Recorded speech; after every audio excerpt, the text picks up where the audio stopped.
Bapak, Ibu, Saudara-saudari, adik-adik kaum muda yang terkasih, jumpa lagi dengan saya, Pastor Jack Buran SSCC dari Rumah Retret Batam Oase Center. Senang masih bisa berjumpa dengan Anda. Semoga Anda selalu diberikan rahmat kesehatan. Mari kita siapkan hati kita untuk mendengarkan firman Tuhan. Tuhan sertamu dan sertamu juga. Inilah Injil Yesus Kristus menurut Santo Markus. Dimuliakanlah Tuhan.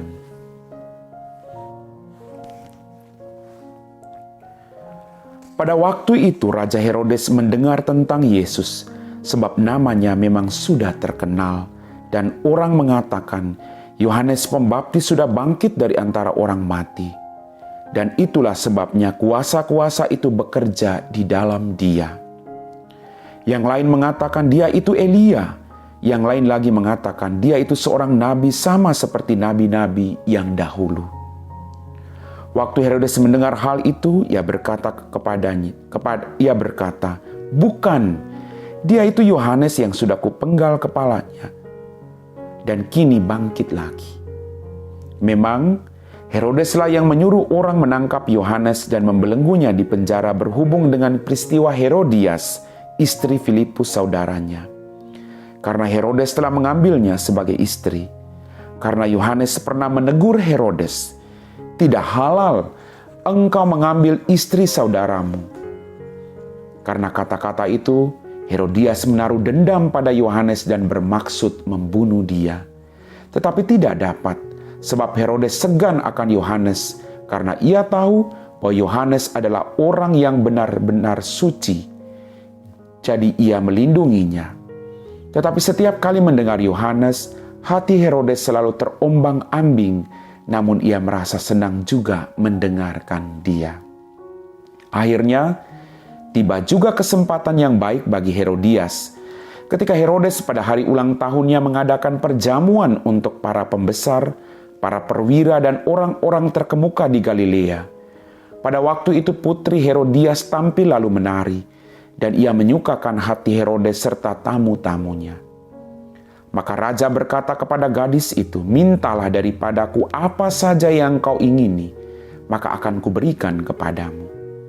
Lalu Herodes bersumpah kepadanya, apa saja yang kau minta akan kuberikan kepadamu, sekalipun itu setengah dari kerajaanku.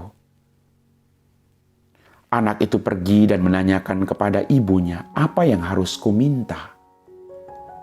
Jawab ibunya, kepala Yohanes Pembaptis. Maka cepat-cepat ia pergi kepada raja dan meminta, aku mau supaya sekarang juga engkau berikan kepadaku kepala Yohanes Pembaptis dalam sebuah talam. Maka sangat sedihlah hati raja. Tetapi karena sumpahnya dan karena segala segan terhadap tamu-tamunya, ia tidak mau menolaknya.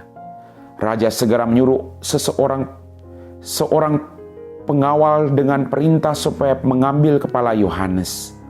Orang itu pergi dan memenggal kepala Yohanes di penjara. Ia membawa kepala itu dalam sebuah talam dan memberikannya kepada gadis itu.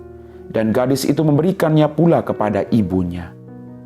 Ketika murid-murid Yohanes mendengar hal itu, mereka datang dan mengambil mayatnya, lalu membaringkannya dalam kubur. Demikianlah Sabda Tuhan.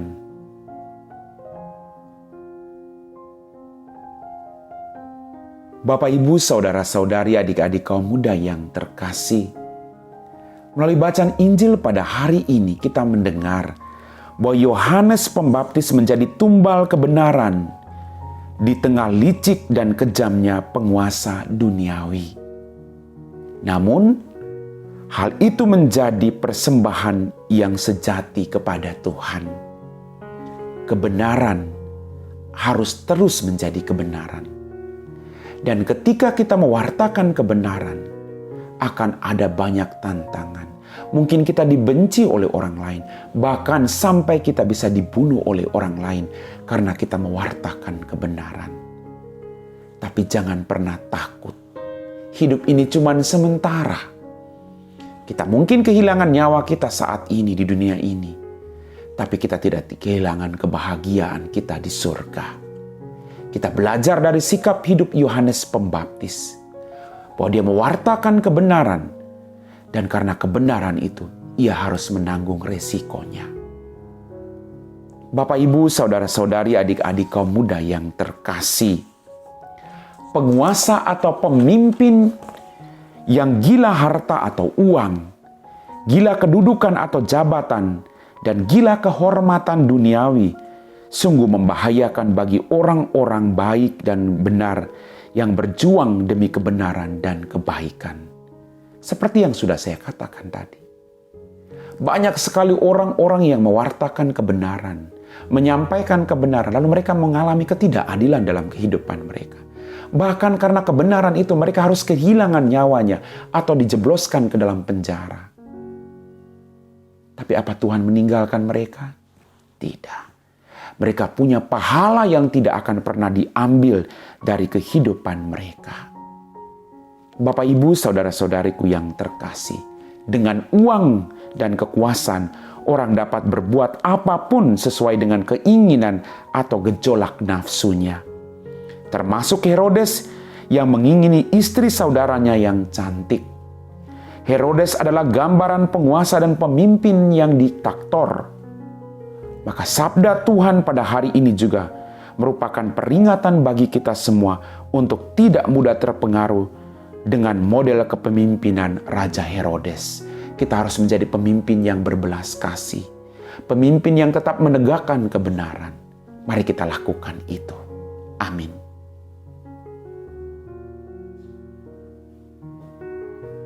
Bapak, Ibu, saudara-saudari, adik-adik kaum muda yang terkasih, kita telah diteguhkan oleh firman Tuhan.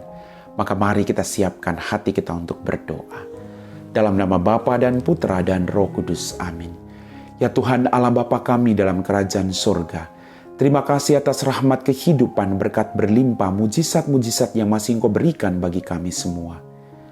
Terima kasih untuk berkat-berkat-Mu. Ampuni dosa-dosa kami. Kami juga mohon rahmat-Mu, agar kami tetap mewartakan kebaikan di tengah dunia yang kadang mau menjatuhkan setiap kami yang ingin membawa keselamatan bagi banyak orang.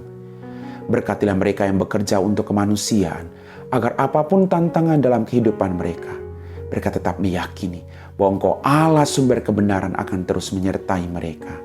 Kami puji Engkau Bapa, kini dan sepanjang segala masa. Amin. Tuhan sertamu dan sertamu juga.